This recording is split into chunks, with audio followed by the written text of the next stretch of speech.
James DeMaria from Generation Kill. You're watching Rock and Metal News. I'm Rob Dukes from Generation Kill, and you're watching Rock and Metal News. Hey guys, this is Ron from YouTube's Rock and Metal News, and I'm in Vancouver with Rob Dukes from Generation Kill, and we're going to be talking to Rob today. Exodus and Anthrax. And Rob, what do you think of Vancouver? It's a pretty nice day today. I love Vancouver, man. I always love coming here. Always. It's killer. Great place. Excellent. So Generation Kill, let's talk about maybe what the band's about for the fans that are sort of new to the band, and who's the members of the band and what the band kind of stands for.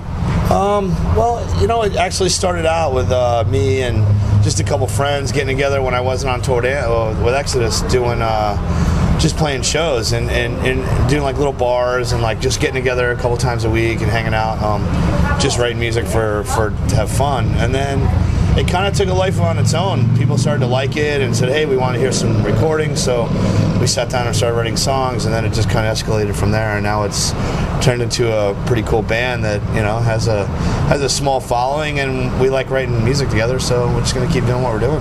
Excellent. Okay, so you released your album Red, White, and Blood about 2 years ago. Now, how did the album do, and how was the fans' reaction to the album, say through Facebook and social media and things like that? For the most part, I think people like it. It's starting a band up from nothing is always something. I mean, it's kind of bonus that I'm in Exodus, so it kind of gives that. We already have that kind of. There's at least 400 or 500 people that already I'll listen to it because he's in Exodus, so I'll try. And then through word of mouth, we gained a little more and we played some shows. We had a couple good, really cool shows.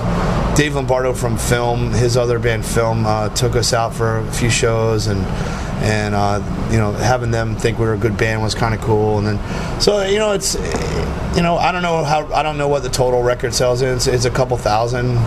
So for five guys who were just sitting at home with nothing better to do, writing songs and recording them for very little money, and then going out and selling a couple thousand copies, I'm pretty proud of that. Yeah, that's impressive. That's good. So you guys are currently working on the follow-up to Red, White, and Blood. Now, how is the album coming along? And do you guys have maybe a title for the album yet, or how many songs have you got sort of finished off? It's an 8-song record. We decided to go like old school, late 70s, early 80s, Metallica, Van Halen style. 8 songs. It's a little over 40-something minutes. It's completely recorded and done. We recorded it with Zeus, who's got he's done a bunch of killer records. A lot of with Hatebreed and he's doing the Huntress record right now. So he did it for us, and he actually approached us and liked the band, and he happened to be local on the East Coast, so it kind of all worked out. Peter Tagrin originally was going to produce it, but him being in Sweden just made things very difficult. So,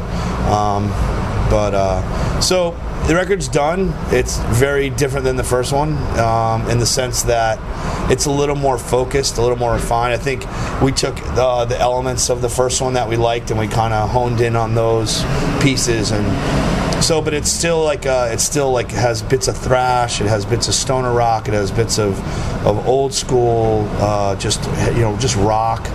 It has some mellow stuff. It has, it's trippy, man. It's got one song on there that's a really kind of oddball song that we kind of wrote that is actually one of my favorites, and it just was like this weird song that we were like, wow, this sounds nothing like anything we've ever done. So that was kind of cool to throw in there. And so he's mixing it right now. It'll be out. We're going out with to Europe in June with Heathen and Europe for like a month, and it'll be out hopefully by the tour. So at least we'll have something. Cool, very cool. Now, did you guys? I know you write most of the lyrical content of the album. Did you write most of the lyrical content again, or was it kind of distributed through the band? I wrote all of it this time. Nothing personal. It just worked out that way. It kind of worked out that way. It wasn't like, oh, I'm writing all the lyrics. They were writing the music, and I kind of wrote everything. and then it just kind of all worked out. So they kind of left that to me, and it was like, it was cool. I took a little different approach. It's not a concept record this time. It had a lot of different elements. Same shit, political. And I wrote one song that was about carny people, and another song about a girl being hooked on meth and going to Vegas, or trying to go to LA, and she ends up in Vegas and ends up being a hooker. And so I had like different little story ideas and stuff that I was thinking about, and then I kind of transposed those into lyrics later on. I actually wrote a bunch of short stories and then kind of picked and chose. One song there is kind of like a couple about the government, of course, and so it was cool, man. It was a good little record to experiment with other stuff. So, but working out all the melodies myself was a little more. It always makes it better when you write the lyrics, because you're singing what you're thinking. Like when you're doing someone else's words, it sometimes takes a while to get used to the flow of the way they hear it, you know what I mean? So, and that's kind of what it is with Exodus. It's kind of, Gary writes 90% of the lyrics, so I'm singing what he's thinking, and which is, I'm okay with it. It's totally fine. I get to write one or two song X's. My life is, come on, that's pretty cool. Yeah. So, but to have the freedom to do exactly what I want to do in Generation Kill is basically why the band started. It was, hey man, I just want to go do, so I don't want to play thrash metal all the time. I wanted to try to play other stuff, and that's how Generation Kill started. I want to play that kind of music. Well, that was cool, and I know when you're doing someone else's lyrics too, the phrasing, the way they phrase the words or things like that's a lot different than when you would, right? Yeah. Basically, you know what I mean. So I mean, it wasn't anybody else's. They were like, hey man, you're the singer, you write the lyrics. I'm like, okay, cool. So you guys played a lot of live show with Generation Kill now over the past 2 years. You guys getting lots of people out to the shows, and what are the shows like? Pretty crazy?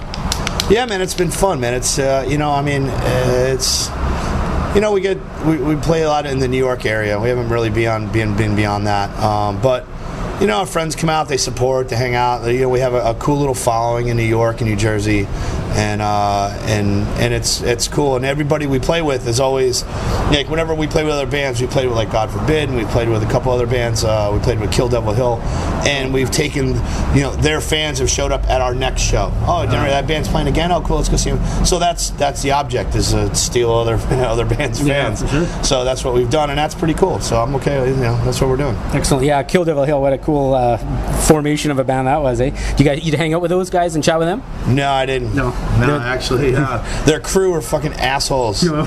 So we just kind of played and left. Yeah. Cool. All right.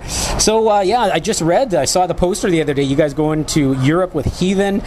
So how did that work out? Did Heathen kind of choose you guys? You guys kind of chum with them, and they kind of wanted you to come on the tour, or? Lee loves the band. He likes Generation Kill, and of course, me and Lee being friends, the way we are, But he didn't. He told me, he actually said, I didn't choose you guys because of you, because you're an ex. I chose you because I like the band, and I think the band needs to. I think if people saw the band live, and it would change. It would give you a little more exposure, and the world needs to see it. You know what I mean? Yeah, he's playing on the new record. He loves the new record. And I got him to play some leads on it.